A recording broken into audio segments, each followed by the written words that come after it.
Today's lecture is going to be over Chapter 13, Section 1, the objectives. Number 1, identify the two great civilizations of ancient Europe. Number 2, identify major historical events leading to modern times. Number 3, analyze how history shaped culture and language. Number 4, understand how the region's economy has changed. And number 5, identify problems created by urban growth. We're going to start off today's lecture talking about ancient glory from the Mediterranean Europe. What we're going to do first is we're going to look at the map and we're going to kind of see what area that we're talking about right here. Europe is really divided into north, south, east, and west. Northern countries, as you can see on this map, are going to be places like Norway, Sweden, Finland, Iceland. Here you're going to throw in places like Denmark and the United Kingdom into that mix as well. If we look then to Western Europe, you're going to see the areas along this area right here, France, Spain, Portugal. Then you can go ahead and you can look at Southern Europe or the Mediterranean Europe, which is what we're going to talk about today. And then finally, Eastern Europe has to do with places like Estonia, Latvia, Lithuania, Belarus, Ukraine, Moldova, all the way down into Romania, Bulgaria, and Turkey. But today's lecture is going to be mostly centered around the Mediterranean Sea. One of the things that we have to look at first of all is we have to look at the Mediterranean Sea. Obviously the Mediterranean Sea is going to encompass a lot of Southern Europe.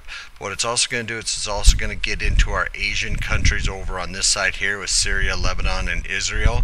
We also look at Northern Africa, Egypt, Tunisia, Libya, Algeria, Morocco, and then of course you're going to have Western Europe. Now one area in the Mediterranean Sea that's extremely important is a place called the Strait of Gibraltar. And if we look into here, we can see the Strait of Gibraltar is very, very, very small, but it's going to be very important. The Strait of Gibraltar has been fought over for centuries. It's considered to be one of the areas that's been fought over probably the most in the entire world. And the reason is pretty simple. We have the Mediterranean Sea, and if you think back to the 1200s, 1300s, they haven't done a lot of long distance sea going, and so what we see is that the Mediterranean Sea, they're going to stick pretty close to it. Well, around the 1400s and 1500s, you start seeing people starting to go further west, and you start to see people in the Mediterranean Sea wanting to come out and go around that southern tip of Africa, which we've talked about before, and then they want to continue on to India. Well, again, these countries all in this area right here, if they can go ahead and they can go through Gibraltar, they're going to go around the southern tip of Africa and then head to India. You might talk about these countries in this area right here that you may say, well, what about them? Can't they just go really quickly to the east right here? But remember, the more opportunity that you have to use a boat, the more you can carry and the more money you can possibly make. So the Mediterranean Sea is extremely important because it does connect three continents, Europe, Asia, and Africa, but it connects also the Atlantic Ocean, which is going to make it so that you can sail around the southern tip of Africa, and then eventually you're going to start to see the United States, Central America, South America, and you can continue to sail it this way. So whoever owns this area, and I believe Britain does right now, you're going to go ahead and you're going to see them become very important. Now if we look at the satellite image right here, what we see is that you're going to see a lot of green land. Okay, again, we're kind of talking about this area right in here. We start talking about Italy and so on and so forth. This right here we're going to talk about later is going to be the Balkan Peninsula. And as you can see, a lot of grassland. You're going to see some mountains, a very diverse area. Of course, with the Mediterranean Sea, you're going to make sure that you have water, and we just talked about the waterways. And then you can kind of see when we start getting into Spain and Portugal, some more dry areas. But again, when we talk about the Mediterranean area of Europe, you're going to go ahead and you're going to see an area that is very, very, very diverse, and also a lot of people have lived there and are living there now because it is so good of a climate. Like it says right here, survival is easier in mild climate. Institutes develop over time. This is where you see countries kind of develop out of kingdoms. The Mediterranean allows trade, ideas spread, knowledge grows, and so really whoever owns that Mediterranean Sea is going to be kind of controlling the rest of the world. And again, if you own the Strait of Gibraltar, you really own that Mediterranean Sea. Now, the birthplace of democracy. People are going to enter the Balkan Peninsula about 2000 BC. We see city-states that start to develop. A city-state is a political unit made up of a city and the surrounding land. And what we see then is that kind of prior to this time, really what you had is that you had kind of kingdoms, you had neighboring tribes, and these people just kind of did what they wanted to. With the city-states, you start to see civilizations emerge, and when they they continue to grow and grow, you're going to have to figure out ways to basically rule them. Athenian democracy, make sure that you know that it is Athens that is going to start democracy. Now, this is an old school democracy. This is basically when the people are going to go ahead and they're going to make the rules and they're going to vote on these things. The United States, we do not have that old Athenian democracy. We have what we call a representative democracy. We pick basically who is our leaders, and then those leaders have got to make sure that they follow what we say. Otherwise, we will vote them out of office. Now, that doesn't always work out that way. For example, the President of the United States, if that person gets a second term, they really don't care and they don't have to follow what the United States people say. But for their political party, they also want to make sure that they're doing the right thing. Now, Greece is going to conquer Macedonia's, Greece is going to be conquered in this area by Macedonia's Alexander the Great, and it's going to be about 338 BC. Now, what has happened is that Alexander the Great has basically created an absolute empire. Here's your Balkan Peninsula up here. He continues to go all the way through here. This is going to be present-day Saudi Arabia. You're going to go ahead and you're going to see he's going to conquer all the way to India. So this area right here is going to be conquered by Alexander the Great. And what you see is that it becomes kind of into his kind of empire that continues on. Now, the Roman is going to go ahead and have the Roman Empire. They're going to rule that Italian Peninsula by about 275 BC. Pretty soon the Rome is going to conquer the Iberian Peninsula and also the Balkan Peninsula. So they own and kind of control a very large area. Rome becomes a republic, and that is an elected representative rule in citizens' name. Very, very dissimilar to what we were just talking about with a representative government. The republic is going to elect the officials and they rule in their name. Now, Christianity spreads from Palestine as the official religion of the Roman Empire by about 400 AD. In about 395, the empire is going to go ahead and they're going to split, and they split into the eastern and western halves. Western Roman Empire weakens, and they're going to fall about 476 AD, so again, about 300, 400 years there. And then the Eastern Roman Empire is going to last another 1,000 years, and they're going to continue to stay strong for quite some time. Now, moving towards modern times, what we see is that Italy is going to kind of get going with the city-states. What has happened is that they don't have a very strong government for a long period of time, and they kind of start to break off and divide into smaller states. Now, the Christians are going to start the Crusades that in 1096, they're going to go ahead and they're going to go to Palestine, and they're going to regain this land from the Muslims. Now, this is going to be a huge undertaking here, because what you're going to see is that these countries in this area right here are going to cross the land, and they're going to come all the way down into this area right here. So when we look at Europe, Europe has been mostly Christian for a long period of time. If we kind of scroll to this area right here, this is going to be the Arabian Peninsula. You're starting to talk more about Asia in this area, and what we see is that this land right here, Israel, Jerusalem, you're going to see kind of the West Bank in here.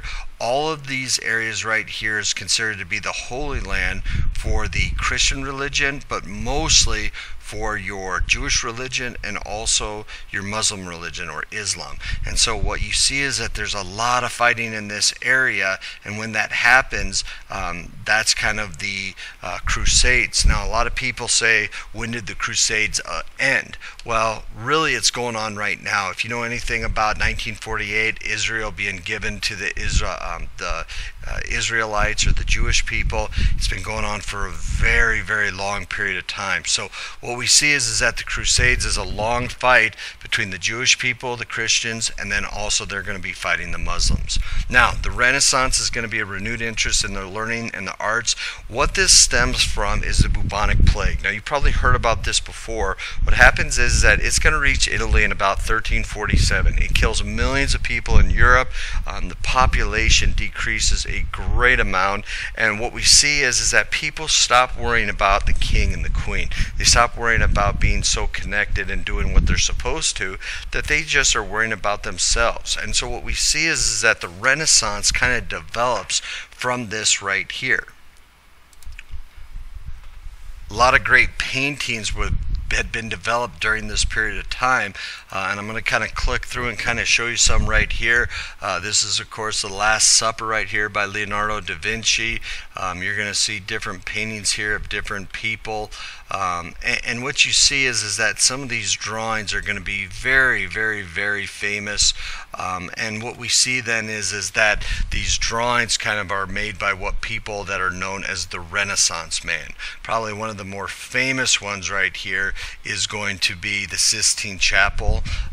Again, very famous kind of drawing right here, kind of fresco, I believe that they're called, but they're basically drawing on the Sistine Chapel, drawing on top of the church right here. Very, very colorful, very, very famous. And then one thing we want to make sure that we understand about this too is that there is some kind of darker images as well. This is actually a painting here of Dante's Inferno, which is basically the levels of hell. Try not to zoom into this too far, because you're going to see some things that are pretty nasty and ugly in here. But remember, when you start talking about the Renaissance, yes, it was very important. Yes, there's a lot of great pictures and everything, but death was on the minds of a lot of people. And so when they go and they start drawing, they did draw paintings about death and hell and things like that. So you're going to kind of see that quite a bit throughout the Renaissance and paintings and things like that. Now, kind of shifting gears, you're going to see Spain's empire. North African Muslims are going to conquer the Iberian Peninsula in the 700s. They're going to be retaken by Catholic rulers that you probably heard about, King Ferdinand and Queen Isabella. Those are the same people that went out and gave Columbus his money to sail. They're going to go ahead and they're going to get this area and make it kind of Spain's rule. Spain and Portugal launched the Age of Exploration, which basically kind of goes out and they become kind of the predominant powers during this time. And if you recall from the last chapter, you're going to remember that Spain and Portugal had been fighting, and that's one of the reasons why Columbus is given money. Now, Roman's cultural legacy is that the Greek language is the Byzantine Empire. Roman's Latin is going to spawn Romance languages. You're going to hear about Portuguese, Spanish, Italian. All of these things kind of are kind of rooted together. Two halves of the empire are going to be developed during this time, and they're going to form Christianity. The Eastern Orthodox is going to be Greece, and Roman Catholicism is Italy and Spain. Remember, Eastern Orthodox is going to be a little bit more strict, kind of by the book. Catholicism spreads to Italy and Spain, and then they spread it throughout the entire world. Now, centuries of art, what we see in this time is that the ruins like the Parthenon are going to remain in Greece and Italy, and Spain and the Roman are going to have the aqueducts. Now, what is so important about the aqueducts is that you're going to see that they are going to, and I'm going to give you a little drawing here, what we see is that these aqueducts are going to go ahead and they're going to kind of collect water. Well, what's important about this is that back during this time, you're going to see the mountains here. Well, what you used to have is you used to have the cities that were real close to the mountains because people couldn't get water all over the world, and so they had to live where the water was at. Now what they could do is that they could take those long funnels here and they could funnel it down into the aqueduct, and then you could build cities really anywhere that you want, and then you have this water for drinking water, you have some of it for bathing water, you can use it for irrigation. So those aqueducts become extremely important. You're also going to see an artistic legacy, classical statues, Renaissance art, modern art, all developed during this time. Now, the agriculture agriculture to industry, the Mediterranean nations were less developed for a long period of time. They still could be considered today to be less industrialized. The economy is based on fish and crops, and of course you're going to see fish because you're near the sea.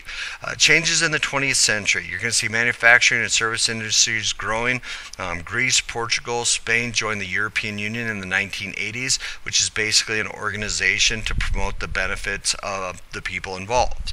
Now, this does not kind of stop the economic problems. Italy's northern region is more developed than the southern half, and that's going to cause people to be fighting. Mediterranean region is poor in energy resources, and probably the worst thing is that it relies on oil imports. What's so bad about that is that oil is very important, it's very expensive, and people are going to be spending all sorts of money on that, and you don't want to be relying on oil imports. Now you're also going to see the 20th century political turmoil, which of course I believe that most of the people are going to go ahead and know this stuff. But what you see is Francisco Franco is going to be Spain's leader. He's going to set up a constitutional government. You may not have known that one, of course, but what you probably know is that this is a time during World War II. Italy is going to go ahead, it's going to be a republic, but it does have many different governments that it goes through. Greece is also going to have political instability as well, and what you see is that the boss is going to be in Spain, which are going to be looking for self-rule. Now this is going to be the boss region right here. You can see Spain is right here, and then the northern area right here is a boss kind of country right here. Got some great kind of pictures. I don't think there's videos here, but we got some great pictures here to kind of show what we're talking about. Obviously tourism is going to be very, very important in this area. There's a mountain ranges which has got skiing and things like that. Again, different areas. This kind of reminds you, if you've ever seen the movie Mamma Mia, very, very, very much like this. You can see the buildings are kind of on top of each other right there. But of course you got the water, which is going to be so important. But this area right here is going to go through kind of some hardships because they want full independence. Some people are going to use violence to basically fight for it, and that does obviously cause some issues. Now, last but not least, we're talking about city growth. People are going to move to cities for jobs, creating housing, pollution, traffic problems. And again, you guys remember we talked about urbanization a great deal. The negative effects of urbanization are right there. Now, the issue about this, though, is that they want to go ahead and they want to continue to preserve the historical sites because some of these areas are going to be very, very, very old. And so with this city growth, people moving in, people are going to be fighting to keep that history for a long period of time. This has been Chapter 13, Section 1. Please make sure that you complete your assessments.